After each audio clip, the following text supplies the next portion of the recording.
Namaskar, Dilip ji. Namaskar.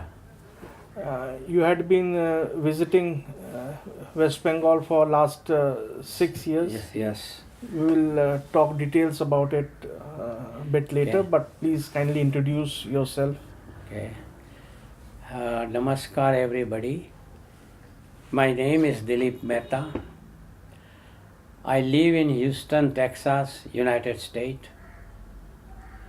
Every year, in December, January, I visit Bengal, especially Calcutta. Not for any sightseeing or for any entertainment or anything. Just to meet our Hindu activities, working hard to protect our Sanatan Dharma. So I meet them, try to help whatever I can. For me, the best sightseeing, there are so many sightseeing in the Calcutta, but I have never been there. Because for me, the best sightseeing is meeting these Hindu activities.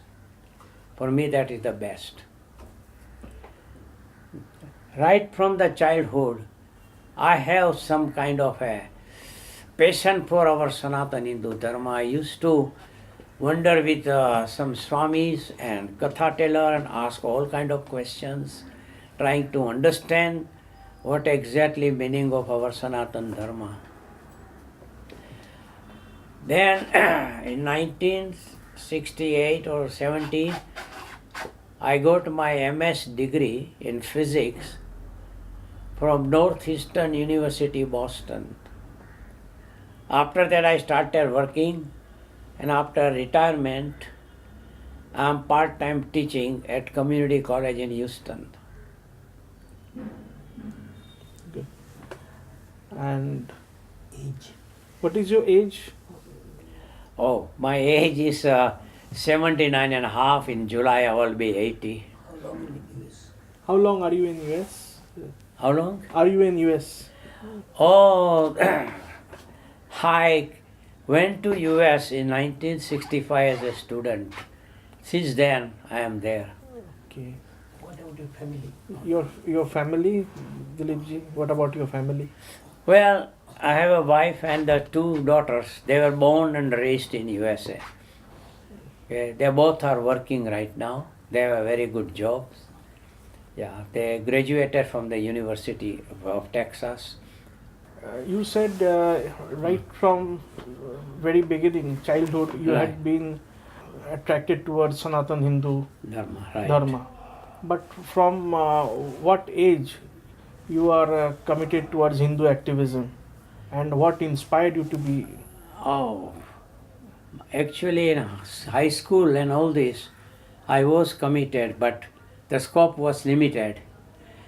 After my college and graduating and came here, I was invited from the various churches to talk on Hindu Dharma, Sanatan. So that gave me inspiration that they are ready to listen to me. And then I came in contact with the Vishwa Hindu Parishad and its founder, Dr. Mahesh Mehta. And we started working with these.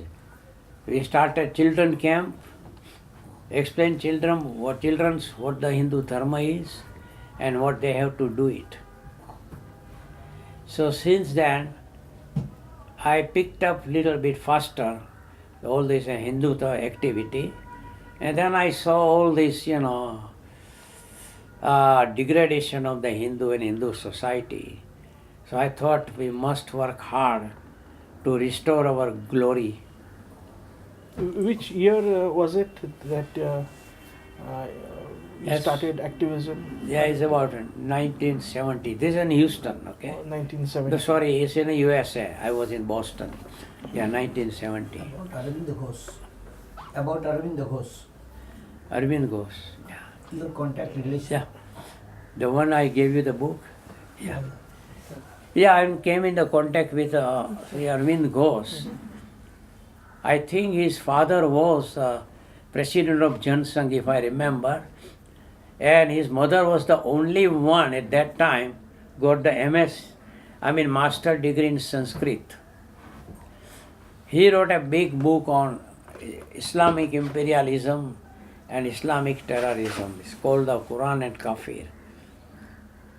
That book, Israeli government ordered 1,000 copies.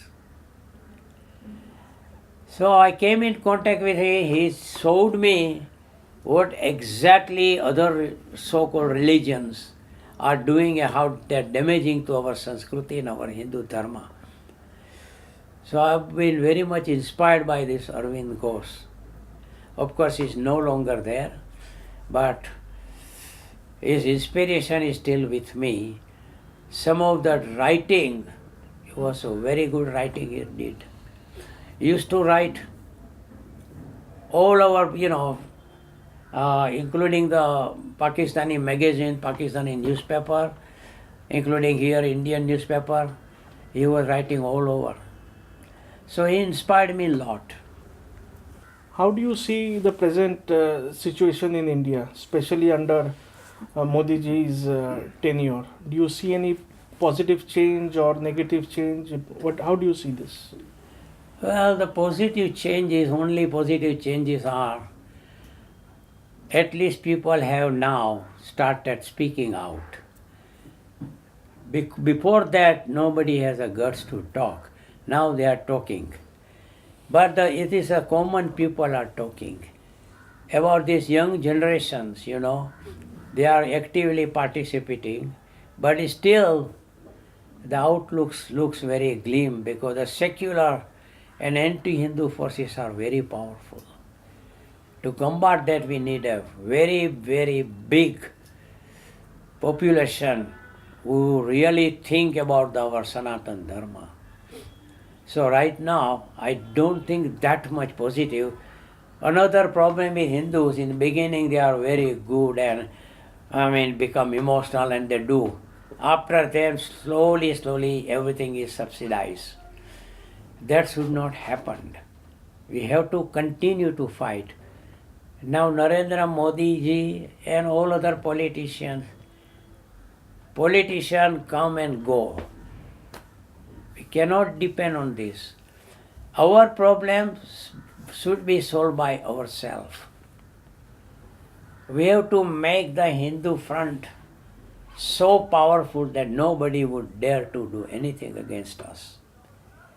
Unless we develop that Shakti, unless we develop that unity, whether the Modi is there, Yogi Adityanath there, it won't make much difference because if the Modi is gone, everything will collapse. So we should not depend on Narendra Modi ji.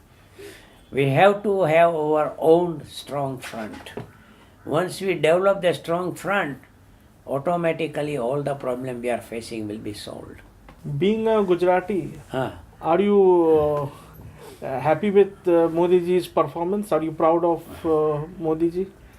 Well, answer your question, not being a Gujarati, being a Hindu. Good. I'm proud of it. Even with Yogi Adityanath, I'm proud of it.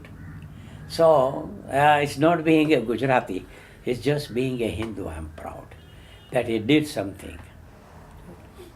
How do you see the present Hindutva movement in America? And Well, America, the Hindutva movement is not that strong because most of them are divided into various organizations, various cults. Like we have a Chinmay Mission, Swami Narayan, and then, Sai Baba, some Radha Krishna, and all kind of organizations was coming up. So, what is happening is, their identity is with that organizations, not with the Sanatan Hindu Dharma, not that much. So Hindutva movement, we are trying, very few people are trying very hard to activate more this Hindutva movement, but slowly I am sure people will realize unless we active in the Hindutva movement, nothing will work. was there any change due to 9/11 that happened in USA? As far as the USA is concerned, sure there is a change. People started realizing what is happening in the world. But as far as Hindus are concerned, Americans don't care what is happening to Hindus. They don't care. So for them, yes, slowly, but it again will fade away. Right now, German, British, they all allow millions of Muslim immigrants. Same way is going to happen to America. So 9/11 is slowly will fade away. Just like a common mass here, the common mass there also they don't learn from their experience. They don't learn from all these things. They will slowly it will be forgotten. Unless they renew the attack. We have often heard you saying about and talking about Bhaktivad and Shaktivad. Can you please elaborate a bit for our viewers? Well, Bhakti and Shaktivad. Bhakti is the part of our Sanatan Dharma. But if you follow only one aspect of any system, it doesn't work. For an example, if you are a civil engineer and you want to build a bridge, then simply calculating how much tension and stress there is not going to work, one aspect. So many other things involved. Exactly same way, Bhakti is not the solution of all our problems. Oh, otherwise, Bhagavad Gita would have finished in the first chapter. Sri Krishna should have told him, hey, Arjun, here's a kirtar, tambula, and harmonium, tabla, start singing my bhajan. Bhakti is not the solution. Unfortunately, Bhakti actually, the way the Bhakti going here in this country, it has ruined Hindu psychic. It made the passive, running away from the hard reality. See, they don't want to face, they say, oh, God will take care of us. God is not going to take, we have to take care of ourselves. That exactly in the first chapter, Arjun says, why should I do this terrible work, killing my own Bhishma Pitama, my own Guru? Krishna said, that work you have to do it, I'm just here as a guide. So, what I'm saying is, we have to do our work. Nobody is going to come from upstairs or from the sky to help us. We have to do our own work. So, Bhakti, let me give one example. Chaitanya Mahaprabhu, with all due respect to him, started Bhakti movement. But it was Robert Clive came here. He has only 3,000 white soldiers. Rest he made it here and was able to throw the Sirajuddha out.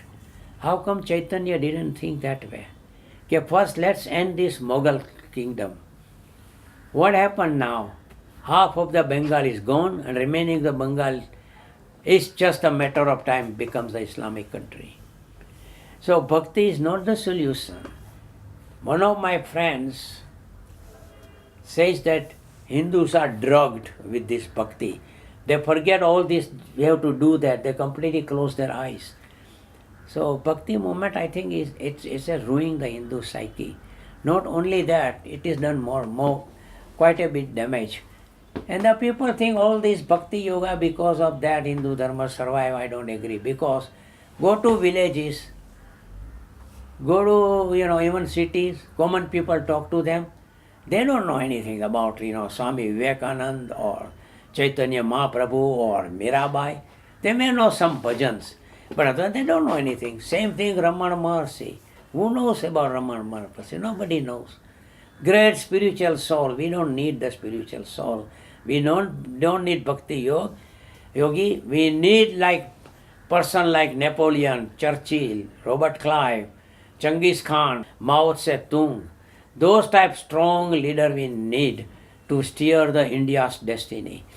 Bhakti is nowhere is the solution of our problem. Hindus have to get out of that. Gita का काम मंदिर में नहीं है. Bhagavad Gita, that divine dialogue took place in the battlefield. There was so much noise was going on. It wasn't there to guide Arjun some kind of a spiritual direction. No.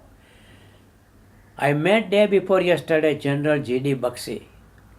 Bakshi told me Gita was written for the soldier, for the fighting, and it is for the soldiers, not for this all these swamis to talk big talk about Gita. So the Bhagavad Gita, you are 100% right. The Bhagavad Gita has no place in the temple or ashram. It has the place only on the battlefield, because that's where the Bhagavad Gita, the divine dialogue, took place. And if you really look at unfortunately everybody forgets the first chapter. Arjun mentality, exactly the same mentality. Our Swami telling us that this is useless, everything, sansar is asar, and we have to go on the Paramatma Prapti. Arjun was talking the same thing, running away from the hard reality of life. And so he's trying to get all kind of excuses. Krishna called this kind of philosophy durbuddhi. When Krishna opens his mouth first time in Gita, he says, at this critical moment, where you get all this negative tendency, this durbuddhi. So all these swamis and bhakti yogi teaching us is totally useless teaching. It's not going to solve our Hindu problem at all. It has to be dynamic, and one should not forget all our gods and goddesses have the weapons in their hand. And each one has a different dress, each one is a different weapon. They were not in the fancy dress competition. Okay? They are there to show that you have to protect your dharma. Now talking about the protection of dharma, there is very good incident in Mahabharata. When Karna's wheel got stuck into ground, he went down to fix it. Then Bhagavan Krishna told Arjun, kill him. Karna says, I am without arms, without shastra, and it is against your Kshatriya dharma to kill me. Bhagavan Krishna says, when Draupadi was being stripped, where was your Kshatriya dharma? Why did you keep quiet? Why didn't you raise the voice? Dharma you didn't protect, the same dharma is not going to protect you. And same fate he met. Bhishma Pitama also had to suffer because he didn't. Unfortunately, we forgot totally. On Diwali day, our Shankaracharya was, for no reason, no charges, was put into jail. And all Swami and all sannyasi were quiet like Bhishma, Pitama and Karna. Our temple is being looted, yet we are again silent like Bhishma, Pitama and Karna. It's so much atrocity going on in Hindu. Hindus are treated as third-class citizens in this country, no special privileges. If anything happens, they blame Hindus. There's a Hindu Taliban. So I tell them, if the Hindus were Taliban, not a single Christian Muslim would have been alive in this country, in Hindustan. But we are not. Hindus are being too tolerate. Why? Tolerance. Hindu Dharma teaches tolerance. That's totally bakwas. When 60,000 sons of Sagar disturbed the Kapil Muni's samadhi, immediately they were burnt to death. When Sisupal started abusing Krishna, limit was set, and then immediately was killed. So there isn't any tolerance for them to tolerate nonsense. It's not there in our Sanatana Dharma. There is no Satyagraha business. Bhagwan Ram, to get his Sita back, didn't sit down in front of Ravan palace and started Satyagraha. Such craps are not then Hindu Dharma. Tolerance to tolerate our attack on our Dharma is not there. That's all totally escapism taught, because they want to escape, they don't want to face the reality. That is the reason they say. Same thing about Ahimsa Paramo Dharma, but the second line is Dharma Ahimsa Yathacha. Ahimsa Paramo Dharma is fine, but to protect the Dharma, Ahimsa also necessary. But nobody talks about second line, because they are afraid, they are so scared. So they want to see, oh fine, he talk like this, nice, and people say, oh what a beautiful lecture. Nothing. It doesn't create anything. What we need is not the Bhakti Yogi, we need the Shivaji Gurus, Ramdas, those type of. He created Shivaji to protect the Dharma. Chanakya created Chandragupta to protect. Similarly, Christian missionary, what they did from the desert, they went to Roman Empire, convert Roman Empire, and the whole Europe converted. Buddhist, they converted the Hindu king. They didn't go to masses. So our sannyasi and all those gurus, they should create the political leader, Hindu political leader. But unfortunately, they don't do that. Narendra Modi was created by the Sangh Parivar, not by sannyasi or by... Actually, it is the work of sannyasi. It is the work of sannyasi. They have to, just like Chanakya and the Shivaji Guru Ramdas, every Hindu politician should be converted into the strong Hindutva movement. That is the work of the sannyasi, not singing all these, all religions are same, we have to respect them and all. They don't care for our respect. What the hell are you talking about? So my point is, all our sannyasi and gurus started taking active role in politics. They said, no, we don't. All our rishis, they were very active. They are living in the forest. Come to the kingdom, make sure the king is doing perfect, doing good job. When they didn't perform their duty, they were killed by Parsuram, so many. So they were all the time they were watching. That kingdom runs smoothly and, there is a justice and peace there. But our sannyasi gone into this bhakti marg and so-called Paramatma Prapti and all this, which is nothing but the illusion. You cannot get the Paramatma Prapti that way. You have to be very active. Then they say that, oh, sansar is asar, this is all Maya. It's true. But we living within the veil of Maya, so rules are different. The rule beyond the veil of Maya is different.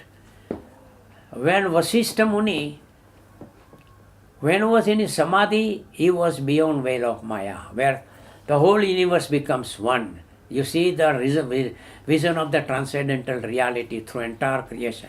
But when he was coming down to the sansar level, he was the Rajguru of King Dasrath. Then he has to play his role there. He had a Brahmdand, ultimate weapon system he has, so nobody can defeat him. Same way our Rishi Munis ashram, they are full of deadly weapon system. Even they living in the forest, nobody would dare to raise the finger against them. So this is what our Hindu Shastra clearly says. But unfortunately we didn't learn. Same thing our goddess. Ma Durga came to finish Mahishasur. She didn't go through the diplomatic dialogue and solution through negotiation and all those scraps. As soon as he comes, he finished him immediately. So this is our Sanatan Dharma. We totally forgot that. Totally we are brainwashed by this continuous bombarding the tolerance. There isn't any tolerance. See, bhakti is used for escapism. That exactly in the first chapter Arjuna says, why I will go to Himalaya and meditate and do all this bhakti and all these things. Why should I do this? So exactly they are using this mentality. That means they are not coming out of the first chapter of Gita yet. They have to come out from that chapter. So bhakti is necessary. Bhakti is for purification of mind and peace of mind. We need that. Because only pure mind and the peaceful mind can take the right decision. But this one is using as escapism. They don't want to see the challenges we Hindus face. They don't want to see the trouble we have and what to do, take the action. No. They keep on preaching bhakti. And unfortunately they talk about, oh, this sansar is this, nothing is coming with you when you die, moksha and all this. But that is after the dying. nothing come with me. So when you're talking like that, you are talking about dying. Let's talk about living. While living, we need all those things. What about that? They don't talk about that. That's the problem. They talk about something going to happen after death which nobody knows. Nobody has ever come back from the death and told us what is going on there. So all this negative philosophy have been taught. Be nice and be gentle and be this and tolerate, as if the whole Hindu civilization God has created just to tolerate it, to be humiliated, to be slaughtered. See, this is what we are being taught. What about other side? You talk about tolerance. What about other side? For that there is a very good joke. When I was in a high school, that time I heard, I still remember, one man goes to see his friend. In friend house, one dog was barking. His friend says, "Hey, come on, why are you scared? He's not going to bite. Don't you know the proverb, the barking dog never bites?" Man says, "Yes, I know the proverb." He said, "Then why are you so scared?" He said, "I know the proverb. Does that dog know that proverb? He is barking, so I should not bite." So we talk about the tolerance and accepting everything and universalism and all this. What about other side? Do you talk? Do you do that? Same thing here, we celebrate Christmas. We Hindus send a greeting card for the Christmas. Tell me which Christian sends the Diwali card to their fellow Christian? Nobody. It's all out of inferiority complex, and we have to remove that. Now all our gurus and all our swamis, they must do the self-analysis, what they are doing. Why the Hindu society is going so down? What happened in the history? They should study the history. Not just saying that, oh, that was a past. There is a proverb that those who forget the past are condemned to repeat the past. So our gurus should say, why such a highly civilized country who has contributed to mathematics and science and astronomy, why they were victim of a handful of Muslim and handful of English people? They should study that, they should do the self-analysis, and then they should work to make sure that history will never allow to be repeated. So that all the gurus have sit down and should, in self-analysis they do.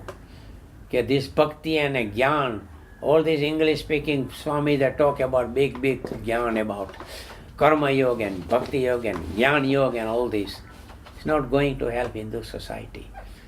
Hindu society needs action. That is not the action, that's theoretical talking. See, that was exactly Krishna told Arjuna, get up.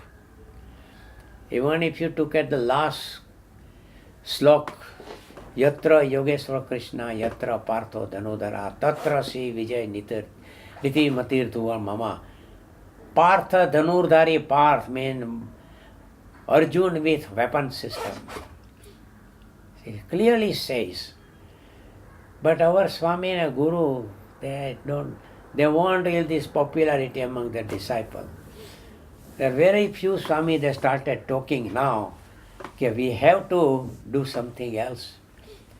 Otherwise, Hindu society will go down the drain. It's already gone. There's a little bit left, and we have to revive that. So that only can be done by our gurus and swamis. They have to be very active.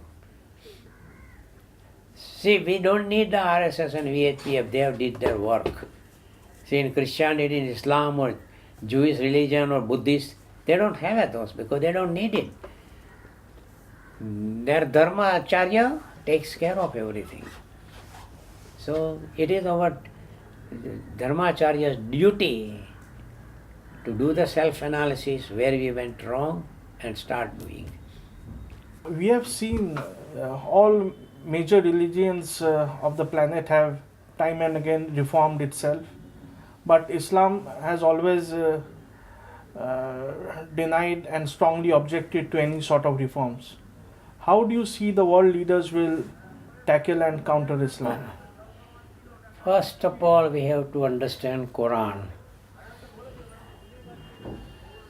According to Quran, it's the last book Allah wrote, and Muhammad is the last prophet.